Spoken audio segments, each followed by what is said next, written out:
Welcome to episode 7 of the JP Pod. I wanted to start off today's episode with a pretty big piece of news here. Reports are saying that the CIA has warned Israel that Iran will strike targets within Israel within the next 48 hours. This is a big deal. This is the first direct conflict between Israel and Iran since the war started.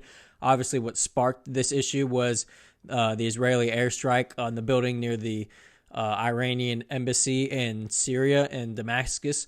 It killed about 7, I believe it was, high-ranking officials of the IRGC. So this is obviously a big deal. The big question is, will Iran respond with a proportionate response or will they escalate? They called on other Muslim countries saying that their cowardice has encouraged Israel to conduct this. So I've talked about this on past episodes. With the ending of Ramadan, you could see a uniting of the Muslim countries around Israel that haven't really entered into the war yet. The ending of Ramadan may start that. And you have Iran directly calling out these countries for not doing enough and being cowards, is what they called them, and claiming that they're the reason that this airstrike happened, is their cowardice and unwillingness to enter the war fully and to unite as Muslim nations is encouraging Israel to do stuff like this. They also called out Turkey for being hypocritical with its relationship to Israel, which is pretty funny. Turkey will be Iran's biggest ally. I mean, they're the biggest army in the Middle East, and they're not going to be on the side of Israel. I mean, they're trying to get Israel. They're introducing war crimes to the international court to get Israel they're calling on Israel to be convicted of war crimes, and Iran is saying that they're hypocritical and on Israel's side, which is pretty funny.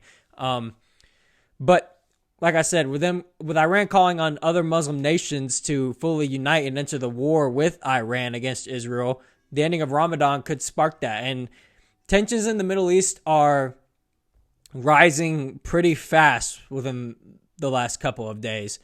If Iran, some people say that it's unlikely Iran actually does strike Israel proper. They may strike targets outside of Israel that are like Mossad stations or something.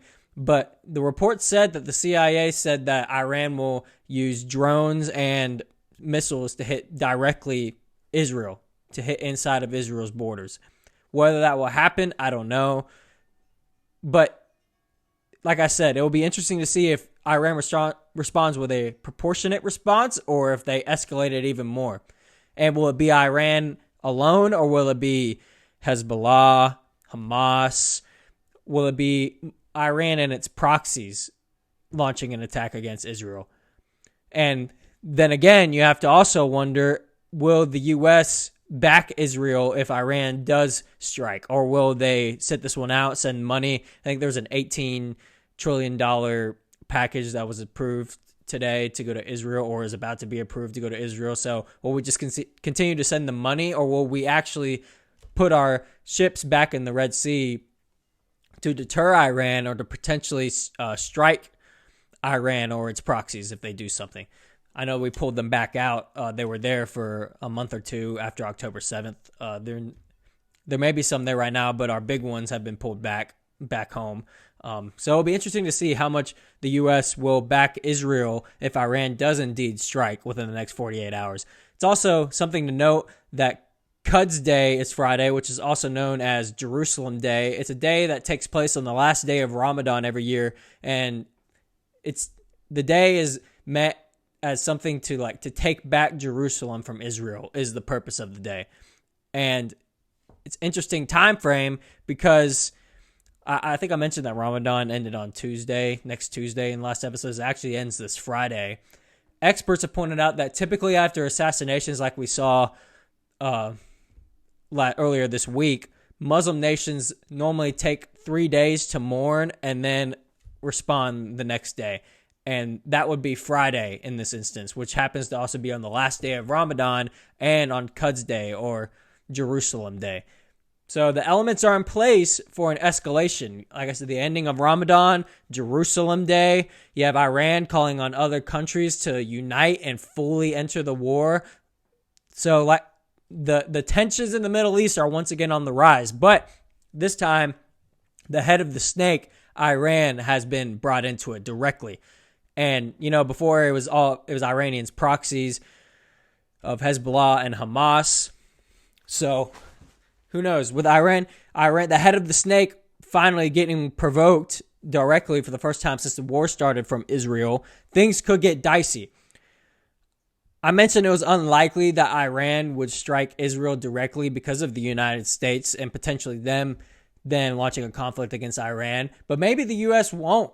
It'll be interesting to see. That is something I'm most curious about, to see how much the U.S. will actually back Israel against Iran if Iran does indeed launch a strike. And will it start off a full-fledged war between the U.S. and Iran? I don't think it's likely. Then again, I'm not even fully convinced that Iran will strike Israel proper, though it may strike Mossad stations outside of Israel's border. But who knows? They may full-fledged launch drone strikes and ballistic missiles into Israel. There's no way of knowing. Iran is really unpredictable. And like I said, there's still the option on the table of it not being Iran itself, it being Hezbollah. Israel Defense Minister Gallant said that they are expanding their operation to Hezbollah and said that, quote, "We're being attacked from all sides and we have to go to war." So we have the Israeli Defense Minister himself saying that a war with Hezbollah is inevitable. So will this kickstart that war? Will Israel not only respond to Iran, will they strike Hezbollah and start that war? There's a lot of ways for this to unfold. There's no way of telling yet, and it all dictates from what Iran will do. What will Iran's response be? Will it be a full-fledged missile and drone strikes into Israel proper, or will it be sort of, stations, more of a strategic surgical response? Who knows? I mean, these countries are known for their emotional responses rather than strategic. I mean, look what Hamas did on October 7th. They weren't supposed to do that. They kind of just jumped the gun and did that and started this war. There was a plan in place for eventually all of Iran's proxies of Hezbollah, Hamas, the Houthis in Yemen, their troops in West Bank, and Iran itself to launch at the same time, to activate at the same time, and Israel would have stood no chance. And the U.S. wouldn't have expected it and wouldn't have been there to help them. It would have been a disaster for Israel. But Hamas jumped the gun and kind of went rogue. So these Iran and its proxies are known for their emotional responses. So who knows?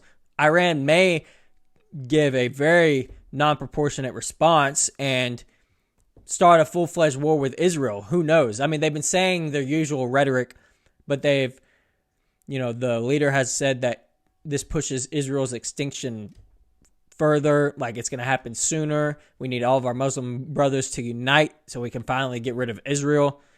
Who knows? Like I said, the ending of Ramadan and Quds Day, this is a perfect opportunity for them to say, look, today's Jerusalem Day. Let's take what's ours back from Israel. Today's the day to do it. We've mourned for the last couple of days for our leaders that were assassinated. Now is our time to respond. Iran, Hezbollah, the Houthis, Hamas, let's all unite and let's end Israel. So Friday could be a very interesting day. Like I said, it's very possible that Iran doesn't do that. They take the strategic route, although they're not really known for that. But what they are known for is using their proxies. So it may not even be Iran. It may be Hezbollah. Who knows? There's no telling what will happen, but what we do know is tensions are on the rise. Like I said, when this happened, this was a big deal because this was the first time Israel directly went after Iran and Iranian military officials. Earlier in the war, it was mainly Hamas military officials. And yes, obviously Hamas and Iran are tied, but this was the first time that Israel actually killed and assassinated one of Iran's, or they killed many. They killed 7, I believe it was, Iranian high-ranking officials. So this was a big deal. And I knew when that happened that this was the perfect way for tensions to go back up in the Middle East. And it appears that it is. I mean, the reports that the CIA are warning Israel that Iran will strike targets within Israel's border within the next 48 hours. That lines up just about with Friday, the ending of Ramadan and Quds Day. So it's something to be on the lookout for. Tensions on the Middle East are starting to go back up again, and it's not really a good sign for Israel that the United States has been slowly backtracking on its support of Israel. We have it where the first time the United States didn't veto a ceasefire resolution, they didn't vote for it, but they abstained from the vote, which is practically a vote for it. It's the first time they didn't veto a ceasefire resolution in the UN. And obviously, the public disputes between Biden and Netanyahu, the U.S. is backtracking on its support for Israel. So it's not really a good sign when tensions are rising again in the Middle East, and it appears that Israel's biggest ally, the United States, is getting cold feet and not really supporting Israel as they were after October 7th. So there's many pieces to this puzzle that make this very interesting, and we'll just have to wait and see. Things like this are unpredictable, especially in the Middle East. Emotional responses happen all the time that are unpredictable. So we'll see what happens. It all starts with how Iran will respond in the first place. How much of a response and attack on Israel will they give? We know they will respond. They have to, practically. But what will dictate what happens over the next couple of days is Iran's response. And look at Friday being that day of response. It may be earlier, maybe later, but if I had to guess myself, with the ending of Ramadan and Quds Day or Jerusalem Day being on Friday, and the CIA reportedly warning Israel 48 hours, which lines up to close to Friday, it'll be Friday in the Middle East, then that may be the day that stuff happens. So we'll see. It, like I said, it's very unpredictable. The Middle East is very unpredictable. There's many pieces that we can't predict yet. However, Iran will respond. That will dictate how things go. So tensions on the rise again in the Middle East, and let's hope that cooler heads prevail. I don't think they will, but we'll see. This is also big. There was a 7.2 earthquake in Taiwan yesterday, and there was like skyscrapers collapsing, widespread power outages and internet outages in Taiwan. The death toll is not very high right now. I believe it's like 4 or 5, but they will slowly uncover. I mean, I guarantee you that death toll will be very high. There were 30 Chinese warplanes and 9 Navy vessels detected around Taiwan after the earthquake. Like I said, there was widespread internet and power outages in Taiwan from this earthquake. Will China capitalize on this to finally invade Taiwan? It's the perfect opportunity for them to. Apparently, Xi Jinping told Biden on the phone in his phone call yesterday that Taiwan is a red line for China.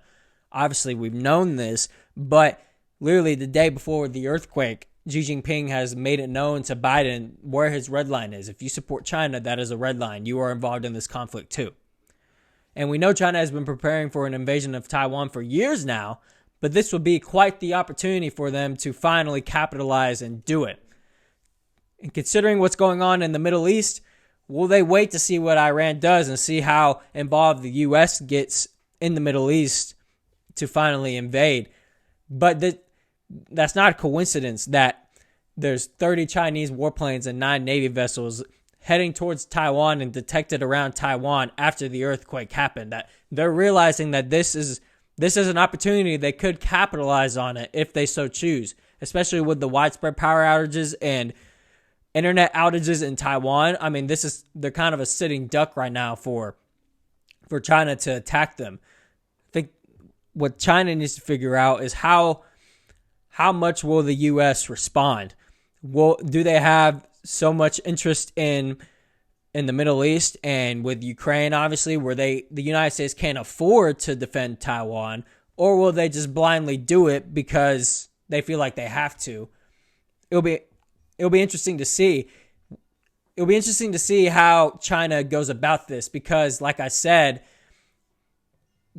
the situation in the Middle East, they have to really know how much the U.S. is going to have invested interest in the Middle East before responding because they don't know how the U.S. will divide out there's only so much money and so much weapons the U.S. has. I know that we're the strongest military in the world and that Biden likes to tout that we can do whatever we want. We're the U.S. We can have interest in Ukraine. We can have interest in the Middle East and we can also defend Taiwan. That's not the case. There's limited resources for everybody. And we've already spent hundreds of trillions in Ukraine, let alone what we spent in the Middle East to help Israel.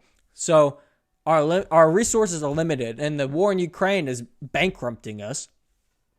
But also you have to look, who knows, does China have an attack on the U.S. planned? I mean, look what happened with the bridge in Baltimore. And I talked about this last episode. It's looking more and more like China was involved in that, considering the U.S.'s random move to have a de-escalation attempt with China with a phone call with Biden and then scheduling trips to China with Secretary Blinken and Secretary of the Treasury Yellen to go to China. The timing seems interesting, and there was that exclusive intel report that claims that China was involved using their remote towing technology. And there's other instances that could have been potentially Chinese cyber attacks. Obviously, the U.S. government's not going to tell us that. But obviously, China has been testing its systems, its cyber attack skills on us and on our infrastructure systems and on our plants, our power plants. So do they have an attack in the works on the U.S.? And, you know, with this earthquake in Taiwan, they may start that process to start the attack on U.S. so they can't respond to help Taiwan. And Taiwan's going to have this issue. I mean, they're not going to get power or internet back on a large scale in the country for a while. So they're like I said, they're a sitting duck essentially for China. And could they use this to attack the United States, destabilize us so that we can't respond to our full capability to defend Taiwan, and then invade and take over Taiwan? And then you also have to look who will also help China in that instance. I've talked about this last episode of all the sleeper cells of terrorists that are in our country from terrorist groups like Hezbollah and Iran. Could they be coupled to where a Chinese cyber attack wipes everything out, the power out, and then the terrorist sleeper cells are activated, and then it's just a disaster? So this is not good for Taiwan to be in such a vulnerable state like this, because we're going to be attacked along with Taiwan, because we made it clear to China, stupidly, that we will blindly support Taiwan in a conflict if China invades. So if China decides to invade, like in a situation like this, which is the perfect opportunity for them to invade, will they also attack us so we can't support Taiwan to our full strength? I think it would be smart. The Chinese are not dumb. They will do the best route to succeed, and that route is to knock out the U.S. so that we can't help Taiwan. Taiwan, without our help, isn't going to put up much of a fight, especially in the state they are right now. No power or internet throughout most of the country. So this, on top of Iran potentially striking Israel, we have to be smart about how we can't just blindly send money. I mean, money is limited. Resources are limited. Military weapons are limited. So we have to be smart on how we go about this, which makes me think, if we anticipate a Chinese invasion on Taiwan, with Taiwan being so vulnerable right now, will we not defend Israel to our full capability? Will we go halfway on helping Israel? Will we not go, we'll send them money, but if Iran attacks, I'm sorry, we can't afford to help you? Who knows? There's no telling what we'll do, but I would not be surprised if China takes this opportunity. I mean, this is a golden opportunity for them.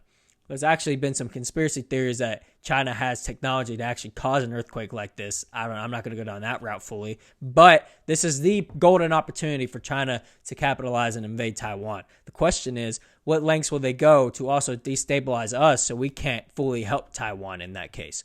So there's many moving pieces right now. It's not a good time for the U.S. for defending other interests like Ukraine and Israel and Taiwan. Because, like I said, if Iran launches a full-fledged war with Israel, Israel is going to need our help. But if China invades Taiwan, Taiwan's going to need our help. So this is why it's so stupid in the first place, and our leaders can't think ahead. Having invested interests in so many different other countries, those countries are going to work together like China and Russia to bankrupt us, essentially. I mean, that the war in the Ukraine has been a stalemate for so long. He's just driving money out of our pockets. And when China's going to use that to capitalize whenever it does invade Taiwan, it can just be an easy layup for them. I mean, if we were smart, we can't afford to defend Taiwan. And we've tied ourselves with Taiwan. So now that whenever China invades Taiwan, guess what? We're getting attacked too. And it's stupid because we don't think ahead in those situations like that. We're going to be attacked along with Taiwan preemptively so that we can't help Taiwan. We can't send our military to help Taiwan. There will be an attack that destabilizes us to where we can't do that. So it'll be interesting to see how China goes about this. And it's all linked together because if Iran launches an attack on Israel to where we have to go and help them, I wouldn't be surprised if shortly after China launches an attack on Taiwan so that we have so many eggs in different baskets that we can't go and help Taiwan then. So everything is interlinked because we have so many different invested interests in countries other than ours for some reason. So things like this happen. We get put between a rock and a hard place where we have to decide what we defend. I would say, why do we have an invested interest in Taiwan? We can't afford to defend them, especially with how much money we've thrown out the window in Ukraine. It hasn't been nearly as bad in Israel, but Ukraine has bankrupted us drastically. The debt has gone up so much more than it needs to from the war in Ukraine. And like I said, when you have China and Russia uniting, they can do this together where China's like, look, just bankrupt them as long as you can. Keep this war going on as long as you can, even though it's a stalemate, so you can help us. And eventually we'll take Taiwan and then we'll knock them out too. And we'll both win from that. So this earthquake in Taiwan it's made Taiwan a sitting duck for China. And we'll see what happens. But China's already got 30 warplanes and 9 Navy vessels detected around Taiwan after this earthquake. This is the golden layup for China to take over Taiwan. We'll see if they do it, and we'll see how we respond if they do it. I mean, we know it's going to happen eventually, that China is going to invade Taiwan. The question is, will they capitalize on this golden opportunity, or will they wait even longer? I wouldn't count on them waiting much longer. That brings me to Putin. Putin has been saying some cryptic things towards the U.S. this week. Said that Russia can play dirty too, talking about the terrorist attacks and claiming that the United States had something to do with the terrorist attacks. He also said, don't cry now when conflicts escalate after the U.S. refused to condemn Israel's airstrike on the Iranian embassy. But what's really alarming is Putin's first comment I said, where he said that Russia can play dirty too. First of all, he's becoming more and more certain that the U.S. was involved and behind the terrorist attacks that took place in Russia a couple of weeks ago.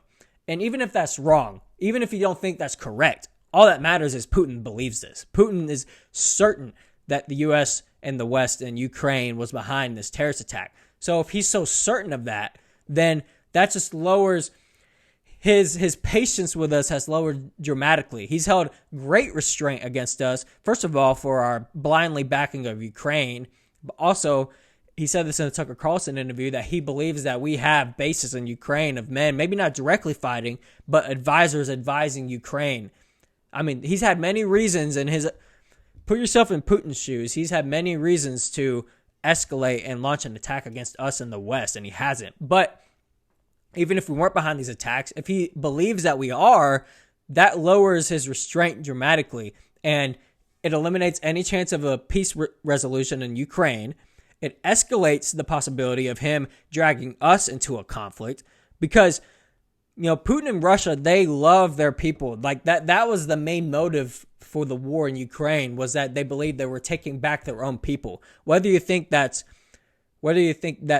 sensical or not, that's what he thinks. He thinks that he's taking back his own people. So he loves the Russian people. So when you launch a terrorist attack that kills, 120 or more Russian citizens, that's a big deal to Putin. And if he thinks that the United States was behind that and helped orchestrate that, that's not a good look. And it's not good to piss off another global superpower like that, especially when we've been we've been fighting a war against him via Ukraine for the last 2 years, 3 years, 2 years, I think it was. Also, what does he imply that Russia can play dirty too? That's concerning. What does he mean by that? Does that mean he's going to launch attacks against us? You know, he appears to be holding a position that the U.S. is losing globally. He's like his "Don't cry now" comments. He's kind of speaking from a higher than the place of he's winning, we're losing, and we don't have our crap together. But what's really, like I said, the main concerning thing that I would take from that is he's certain, or acting like he's certain, that the United States was behind the terrorist attacks and helped orchestrate it. That's not good at all. We need to push towards common ground with Russia and the war in Ukraine and come to peace and learn to exist and coexist with Russia. We refuse to do that for some reason. We refuse to accept that the unipolar world is over. The multipolar world is here, of Russia and China being alongside us. And if we white knuckle it and don't let it happen, we're just going to be taken out. And it's just going to be China and Russia at the top. And if we don't go the route of making peace with Putin and Russia and coming to our senses and realizing that we have to come to terms with Russia and China if we're going to exist as a country in this new world, in the new world order, because it's not what it used to be of the United States just being able to dominate everybody that it doesn't like. You've got organizations like BRICS and Russia and China becoming more economically powerful in the world. We can't just sanction the crap out of people anymore and get our way. We have to realize this, and we can't just isolate ourselves from Russia and China and they have to bow down to us and they realize how powerful we are. They're becoming just as powerful as we are. They're maybe not quite there yet, but they're close enough to put up a fight with us. So we have to come to terms with Putin. And when he's saying stuff like this, like he can play dirty too, and just making more and more claims that we were behind the attacks in Russia, the terrorist attacks, that's not good. It's not trending towards a good direction. And look at the war in Ukraine. I'm going to be talking about this next. That's the next topic I'm talking about. Insanity that how NATO is going about this war in Ukraine. There's no end in sight in that war. That only pushes our relations with Russia further down the rabbit hole. That only pushes it further towards negative. Our relations aren't getting any better. And there's no progress. There's no sign of progress in that area. There's no optimism to be had. Eventually, something's going to give. When Putin's saying, look, I can play dirty too, that's not a good thing. He will play dirty too if he has to. And even if we weren't behind these attacks, like I said, the main point is that Putin thinks so. And all he has to do is believe that. All he has to do is think that we were behind it and we'll be his target. Like I said, he's held great restraint with us so far in the war in Ukraine. And I'm not a Putin supporter. Obviously, he's an authoritarian leader. But we have to also we have to call a spade. Like he's a global superpower leader him and China are about to be equal with the United States soon based off our foreign policies. So we have to, just because you don't like him doesn't mean we should start a war with him. Just because you don't like Putin doesn't mean that you should want a war between the U.S. and Russia. So our relations with Putin and Russia need to improve drastically and improve now.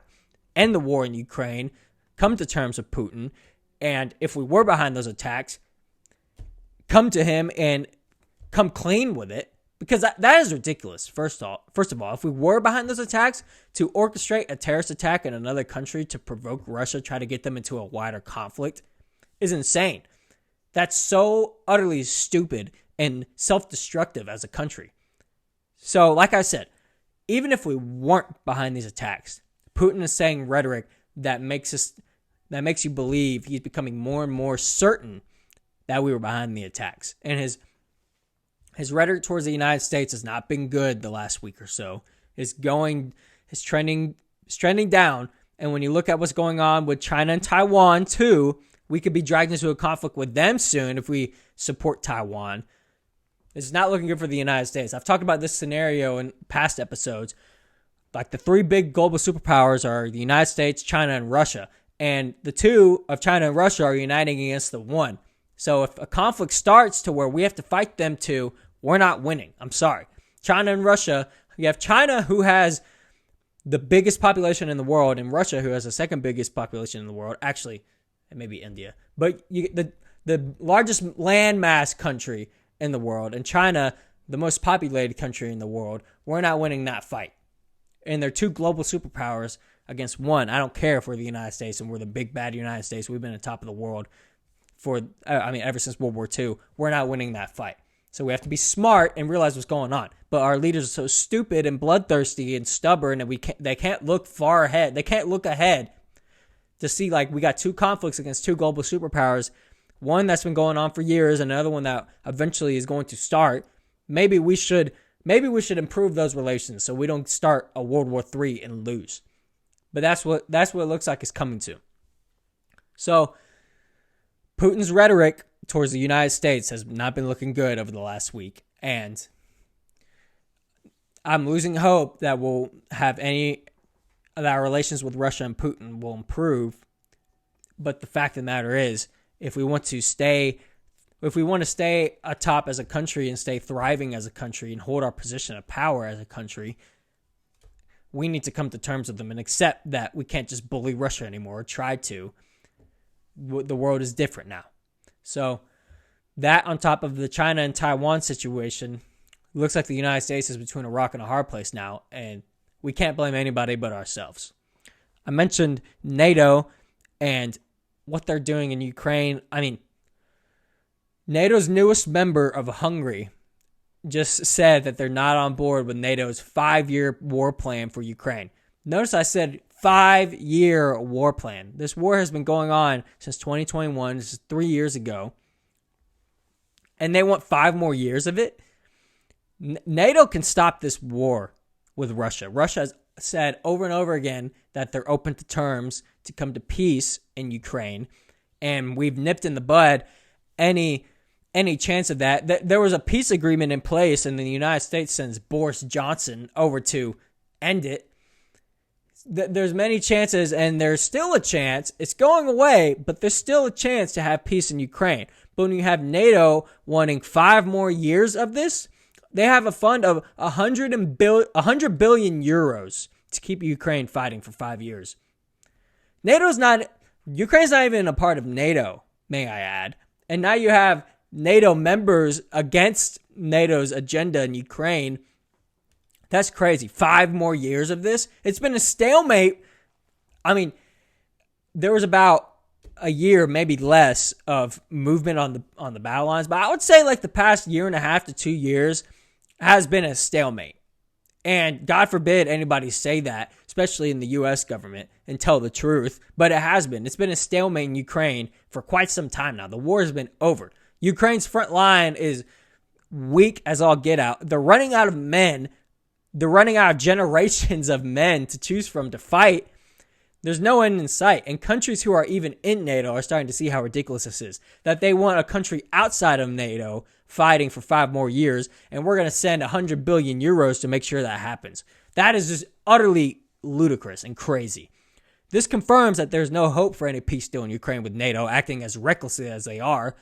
They claim they don't want a direct conflict with Russia, but they'll send other countries through the meat grinder who aren't even in NATO to be our proxy for to fight Russia. We hate Russia so much, and we're not stupid enough to fight with our own men, but we are stupid enough to support Ukraine as long as we have. And when I say we in this scenario, I say the United States and NATO, because the United States is pretty much NATO. They have the little sidekicks in Europe, but without the United States, NATO would be nothing. They claim they don't want a direct conflict with Russia, but we're going to have Ukraine be our proxy. And then claim that we care about Ukraine. Oh, Ukraine, they're putting up such a good fight against that evil Russia. This is a fight for democracy, which is funny to start with. I talked about this before. Claiming Ukraine as a beacon of democracy is crazy. I mean, they're probably one of the most corrupt democracies on the face of the earth. I mean, I wouldn't even call them a democracy. They're an oligarchy is what they are. But to say that you hate Russia so much that I'm going to send a proxy and put all those people through the meat grinder and then say that I care for them as a country. No, you don't. You just hate Russia, and you're using Ukraine as a perfect way to fight Russia. They knew what was going to happen if, like, you have Kamala Harris going publicly saying that Ukraine will be a part of NATO. NATO knew what they were doing. NATO knew what was going to happen when they made a push for Ukraine to be in NATO. They knew Russia was going to invade Ukraine. They're not stupid. They knew that this war was going to happen, and yet they still went forward with it because they're bloodthirsty and want a war with Russia. Because you have the military contractors in the U.S. who everybody in NATO has to use their weapons. They're getting filthy rich off of this war in Ukraine. And a fight with Russia, that just fills their pockets with money. And even if it didn't happen, if Russia didn't invade Ukraine, if Ukraine became part of NATO, that's just another country a part of NATO to abide by the weapons criteria, get them rich anyways. And now you got a reason to put weapons and nukes right on Russia's border. So they knew what they were doing when they were doing this. NATO provoked the war. I'm not saying that Russia should have invaded Ukraine.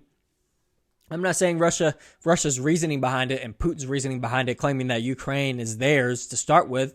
Obviously, that's ludicrous and crazy. But that's like saying, a good analogy to describe this war in Ukraine is, say, somebody loads a pistol or a gun or whatever, it's loaded, puts it up to somebody, walks forward, puts the gun against their head, pulls the trigger back, and then when that person responds, it's like, oh, well, this war wouldn't have started if you wouldn't have responded.